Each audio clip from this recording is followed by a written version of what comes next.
ఉన్నాయి అధ్యక్ష ఈ బలహీన వర్గాల జనాభా లెక్కలకు సంబంధించి ఒకవేళ మనం ఆలోచన చేసి ఈ సభలో మాట్లాడుకోవాల్సి వస్తే ఈ దేశాన్ని బ్రిటిషర్స్ పరిపాలించినప్పుడు 1931లో కులగణన జరిగింది తప్ప ఆ తర్వాత స్వతంత్ర భారతదేశంలో 75 సంవత్సరాలు పూర్తి చేసుకున్న సందర్భంలో ఎన్నిసార్లు జనాభా లెక్కలేసినా 2001 జనాభా లెక్కలు కావచ్చు, 2011 జనాభా లెక్కలు కావచ్చు, లేకపోతే 91 జనాభా లెక్కలు కావచ్చు, లేకపోతే వెనక్కి వెళ్తే 81 జనాభా లెక్కలు కావచ్చు, ఇట్లా ప్రతి 10 సంవత్సరాలకు ఈ దేశంలో లెక్కిస్తున్న జనాభాలో ఎస్సీ ఎస్టీల వివరాలు మాత్రమే పొందపరిచారు తప్ప బలహీన వర్గాలకు సంబంధించిన ఇతర కులాలు ఉపకులాలకు సంబంధించిన వివరాలను ఏ రోజు కూడా పొందుపరచకపోవడం వల్ల 75 సంవత్సరాలు పూర్తి చేసుకున్న ఈ భారత స్వతంత్ర దేశంలో బలహీన వర్గాల యొక్క లెక్కనే లేకపోవడము, బలహీన వర్గాలకు ఒక ఆవేదనగా ఒక బాధగా మా హక్కులను కాలరాస్తుండ్రు, అసలు మమ్మల్ని మనుషులుగా కూడా మీరు గుర్తించడం లేదు, సమాజంలో జిత్తినే ఆబాది ఉత్తినే ఇస్సదారి అనే ఒక నినాదాన్ని నాయకుడు రాహుల్ గాంధీ గారు తీసుకోవడంతో వారు ఎన్నికల సందర్భంగా భారత్ జోడో యాత్రలో భాగంగా ఈ దేశ ప్రజలకు ఒక మాట ఇచ్చారు. కేంద్ర ప్రభుత్వాన్ని డిమాండ్ చేసిండ్రు. వారు కేంద్ర ప్రభుత్వం జనాభా లెక్కలు సేకరించినప్పుడు కులాల ప్రాతిపదికన కూడా జనాభాను సేకరించాలి, తద్వారా ప్రభుత్వం కేటాయిస్తున్న నిధుల విషయంలో కావచ్చు, నియమిస్తున్న ఉద్యోగాల విషయంలో కావచ్చు, ఆర్థిక రాజకీయ ఉపాధి ఉద్యోగ అవకాశాలలో వాళ్లకు సరైన న్యాయం చేయాలి. కాబట్టి దీన్ని ప్రభుత్వము ముందుకు తీసుకువెళ్ళాలి, ప్రభుత్వం పాటించాలి అని డిమాండ్ చేసిండ్రు. కానీ కేంద్ర ప్రభుత్వం ముందుకు రాలేదు. అయితే వారు ఆ రోజు ఈ తెలంగాణ రాష్ట్రంలో తమరికి తెలుసు మహబూబ్ నగర్ జిల్లాలో మక్తల్ కృష్ణా నదిని దాటుతూ తెల్లవారుతుంటే రాహుల్ గాంధీ గారు తెలంగాణ రాష్ట్రంలో అడుగుపెట్టి 23 రోజులు మహారాష్ట్ర సరిహద్దుల్లో వారు మహారాష్ట్రకు వెళ్ళేటప్పుడు 23 రోజులు తెలంగాణ ప్రజలకు స్పష్టంగా చెప్పారు, తెలంగాణ రాష్ట్రంలో మా ప్రభుత్వాన్ని ఏర్పాటు చేయండి, నేను తెలంగాణ ప్రజలకు నేను మాట ఇస్తున్నా, మేము అధికారంలోకి వచ్చిన తర్వాత మా ప్రభుత్వం కులాల ప్రాతిపదికన జనాభా సేకరణ చేసి బలహీన వర్గాల లెక్క ఎంతుందో లెక్క తేల్చి వాళ్లకు రాజకీయంగా రిజర్వేషన్లు కల్పిస్తాం, ఉద్యోగ ఉపాధి రిజర్వేషన్లు కల్పించే బాధ్యత మేము తీసుకుంటాం. ఇది సమాజానికి ఎక్స్రే, ఈ ఎక్స్రే ద్వారా ఎవరు ఎంతమంది ఉన్నారో వాళ్ళకి ఎలాంటి ఆర్థిక రాజకీయ ప్రయోజనాలను చేకూర్చాలో మేము చేస్తామని వారు చెప్పారు. అందుకే డిసెంబర్ 7, 2023 నాడు మనం అధికారం చేపట్టి అధికారంలోకి వచ్చిన తర్వాత ఎంబడే ఫిబ్రవరి 4 నాడు 2024 నాడు మంత్రివర్గంలో ఆమోదం చేసి ఫిబ్రవరి 6, 2024 నాడు సహచర మంత్రివర్గ సభ్యులు పొన్నం ప్రభాకర్ గారు ఇదే సభలో తమరి అనుమతితో తీర్మానాన్ని ప్రవేశపెట్టినము.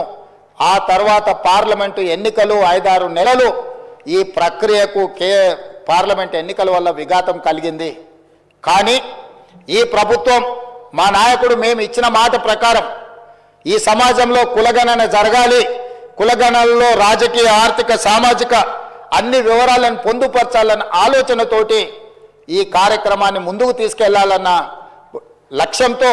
మంత్రివర్గ ఉపసంఘాన్ని పెద్దలు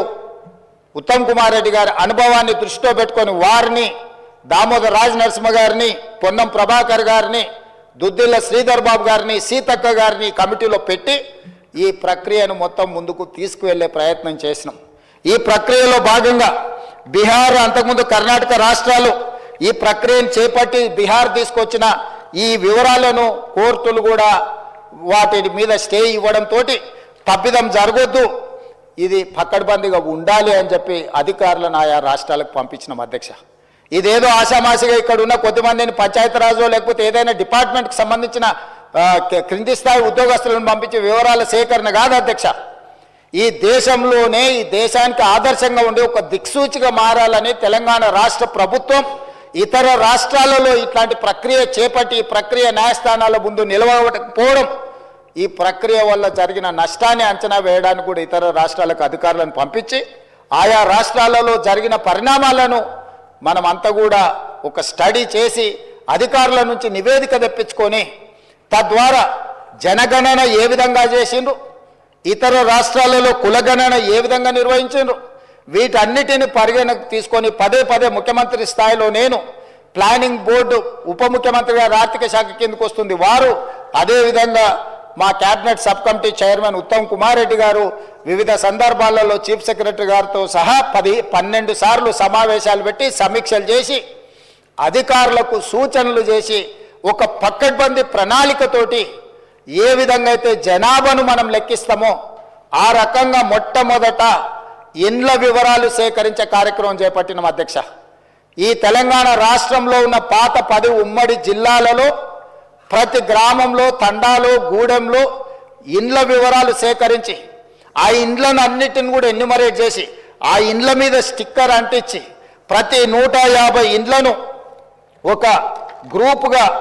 అంటే అధ్యక్ష మ్యాపింగ్ చేసి ఇట్లా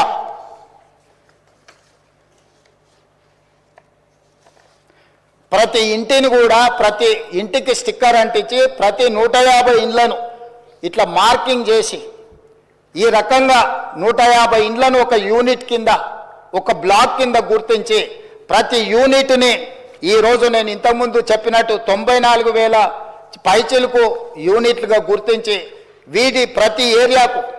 ఒక్కొక్క ఎన్యూమరేటర్ని ఇచ్చేసి ఈ 150 ఇండ్లను రోజుకు 8 నుంచి 10 కంటే ఎక్కువ చేయకూడదు. ఎందుకంటే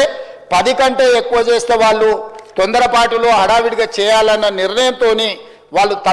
తప్పర్లు జరగడానికి అవకాశం ఉంటుందని చెప్పి వివిధ డిపార్ట్మెంట్లకు సంబంధించిన వాళ్ళు teachers, agriculture extension officers, anganwadi teachers, IKP ఏపీఎంలు, bill collectors and assistant bill collectors, ward officers, Indira Kranti పథకం బుక్ కీపర్స్,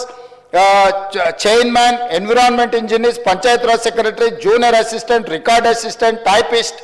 వర్క్ ఇన్స్పెక్టర్, ఇట్లా ప్రభుత్వంలో ఉన్న వివిధ శాఖలకు సంబంధించిన అధికారులను ఈరోజు మనం వాళ్ళందరినీ పెట్టి ప్రతి ఇంటికి ఇలాంటి స్టిక్కర్ను అంటించిన అధ్యక్ష. మొదటి 3 రోజులు ఈ రాష్ట్రంలో ఉన్న అన్ని గృహాల యొక్క వివరాలను సేకరించి ఆ వివరాలన్నిటిని కూడా ప్రతి ఒక్కరి ఇంటికి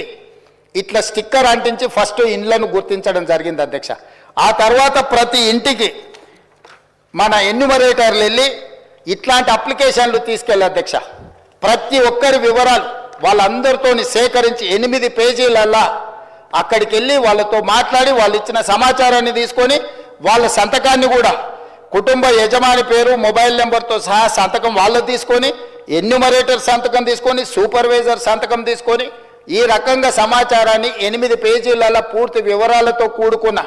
వాళ్ళ పేరు, తండ్రి పేరు, వాళ్ళ కులము, వాళ్ళ ఆర్థిక స్తోమత, వాళ్ళ విద్య, గతంలో ప్రభుత్వం నుంచి ఏమైనా పథకాలలో లబ్ధి పొందినరా, గతంలో రాజకీయపరమైన రిజర్వేషన్లు ఏమన్నా పొందినరా, ఇట్లా పూర్తి స్థాయిల వివరాలతోటి ఆ కుటుంబం యొక్క వివరాలు తీసుకున్నాం అధ్యక్ష. ఇవన్నీ మాన్యువల్గా సేకరించి 76,000 మంది డేటా ఎంట్రీ ఆపరేటర్స్ని పెట్టి ఏ ఎన్యూమరేటర్ అయితే 150 ఇండ్లకెళ్ళి చేసిండో అతనే డేటా ఎంట్రీ ఆపరేటర్ దగ్గర కూర్చొని ఒక్కొక్క పేజీ తీసి కంప్యూటరీకరణ చేపించి పూర్తిగా ఈ డేటానంతా కూడా 76,000 మంది డేటా ఎంట్రీ ఆపరేటర్లు 36 రోజులు కష్టపడి ఈ మొత్తం అంతా కూడా క్రోడీకరించింది అధ్యక్ష. ఈరోజు ఇంత పకడ్బందీగా ఇందులో ఉండే పని చేసే వాళ్ళకు కూడా, ఉద్యోగస్తులకు కూడా వాళ్ళకు ఒక బుక్లెట్ అధ్యక్ష. రాష్ట్ర స్థాయిలో ఎన్యూమరేటర్లకు శిక్షణ ఇచ్చినాం, ఆ తర్వాత జిల్లా స్థాయిలో సూపర్వైజ్ చేసే వాళ్ళకి శిక్షణ ఇచ్చినాం, ఆ తర్వాత మండల స్థాయిలో పనిచేసే వాళ్ళకి ఇచ్చినాం, ఆ తర్వాత ప్రతి 150 ఇండ్లకు వెళ్ళే వాళ్ళకు కూడా శిక్షణ ఇచ్చి ఎక్కడ తప్పు జరగకుండా, ఎలాంటి ఇబ్బంది జరగకుండా వాళ్ళకు ఒక బుక్లెట్ ఇచ్చి, ఒక మాన్యువల్ అంటే గైడ్ లైన్స్ లాగా ఒక పుస్తకం ఇచ్చి అధ్యక్ష వాళ్ళందరినీ కూడా వాళ్ళకి శిక్షణ ఇచ్చి ప్రభుత్వం పకడ్బందీగా వీళ్ళందరినీ కూడా వినియోగించుకున్నప్పుడు వాళ్ళందరికీ కూడా జీతభత్యాలు ఇచ్చినాం అధ్యక్ష. అంటే ప్రభుత్వ ఉద్యోగులైనా జీతమే కాకుండా అదనంగా పనిచేయించుకున్నందుకు కూడా వాళ్ళకు జీతభత్యాలు ఇచ్చి 160 కోట్ల రూపాయలు ఖర్చు పెట్టి ఈరోజు ఒక నిర్దిష్టమైన పకడ్బందీ సమాచారాన్ని ఈరోజు సేకరించిన అధ్యక్ష 7 దశాబ్దాలుగా పైగా ఈరోజు బలైన వర్గాలకు సంబంధించిన వాళ్ళు కావచ్చు, మైనారిటీలు కావచ్చు, మేము ఎంతమంది ఉన్నామో మా లెక్క మాకు చెప్పండి అన్నారు అధ్యక్ష. కనీసం మాకు నిధులు, మా రిజర్వేషన్లు, లేకపోతే మా ఉద్యోగ ఉపాధి అవకాశాలలో మేము మా భాగం అడగాలి అని అంటే కనీసం మా లెక్క తేల్చండి అని అంటే ఎవ్వరు కూడా వాళ్ళ ఆర మొలకించిన వాళ్ళు లేరు అధ్యక్ష. అందుకే ఈరోజు ఈ ప్రభుత్వం స్పష్టంగా నిర్ణయం తీసుకొని ఇది ఒక చారిత్రాత్మకమైన నిర్ణయం. రేపు సమాజం యొక్క అభివృద్ధికి ఇది ఒక దిక్సూచిగా, ఒక మోడల్ డాక్యుమెంట్గా మారుతుందని చెప్పి ఈరోజు ఒక పకడ్బందీ ప్రణాళికతో చర్య తీసుకున్నాం అధ్యక్ష. అందుకే ఈరోజు కమిషన్ ఇచ్చిన నివేదికను క్యాబినెట్ సబ్ కమిటీ స్వీకరించి ఈరోజు ఉదయం క్యాబినెట్లో దాన్ని చర్చ పెట్టి క్యాబినెట్లో ఆమోదింపజేసి ఈరోజు ఈ సభలో ప్రకటన చేస్తున్నాం అధ్యక్ష. ఎందుకంటే దీనికి పూర్తి స్థాయిలో చట్టబద్ధత కల్పించాలి. రేపటి నుండి ఈ నివేదిక రాష్ట్ర ప్రభుత్వం అమలు చేయబోయే సంక్షేమ పథకాలకు, అదేవిధంగా అభివృద్ధి కార్యక్రమాలకు, ఉద్యోగ ఉపాధి అవకాశాలకు, రాజకీయ వాళ్ళ అవకాశాల కోసం ఈరోజు ఈ నివేదిక పనిచేయాలన్నది ప్రభుత్వం యొక్క లక్ష్యం అధ్యక్ష. అందుకే ఈరోజు 46.25% ఉన్న బీసీలు, ఏబిసిడి, అదేవిధంగా ఈ గ్రూప్లో ఉన్న ముస్లిం మైనారిటీ బీసీలు ఏదైతే 10.08 ఉందో, మొత్తం 56% పైగా ఉన్న బీసీలందరికీ కూడా ఈ రాష్ట్రంలో సముచితమైన గౌరవము, స్థానము కల్పించాలన్న ఆలోచనతోటి ఈరోజు ఈ ప్రభుత్వం ఈ నిర్ణయం తీసుకొని ముందుకు వచ్చింది అధ్యక్ష. కాబట్టి సభలో సభ్యులందరినీ ప్రభుత్వం ఒక మంచి కార్యక్రమాన్ని తీసుకొచ్చి ప్రజలకు అందుబాటులో పెట్టినందుకు ఈరోజు అందరూ సభలో ఉన్న వాళ్ళందరూ కూడా ఈ ప్రభుత్వాన్ని రాజకీయాలకు అతీతంగా అభినందించాల్సిన అవసరం ఉన్నది. మంత్రివర్గ ఉపసంఘాన్ని, అదేవిధంగా అధికారులు, అదేవిధంగా ఎన్యూమరేటర్ సూపర్వైజ్ చేసిన వాళ్ళు, ఎన్యూమరేటర్లుగా పనిచేసిన వాళ్ళు రాత్రి మగళ్ళు కష్టపడి ఇది ఒక దిగ్విజయమైన కార్యక్రమంగా, దేశానికే ఆదర్శంగా నిలబడే ఒక కార్యక్రమాన్ని, ఒక బాధ్యతను నెరవేర్చింది. కాబట్టి ఈ తమరి ద్వారా సభలో ఉన్న సభ్యులందరినీ ఈ మొత్తం కార్యక్రమంలో పాల్గొన్న వాళ్ళని అందరినీ కూడా అభినందించాల్సిందిగా కోరుతున్నా. మీరందరూ పెద్ద ఎత్తున చప్పట్లతో వాళ్ళందరినీ అభినందించాలని తెలియజేస్తూ తమరి దగ్గర సెలవు తీసుకుంటున్న అధ్యక్ష.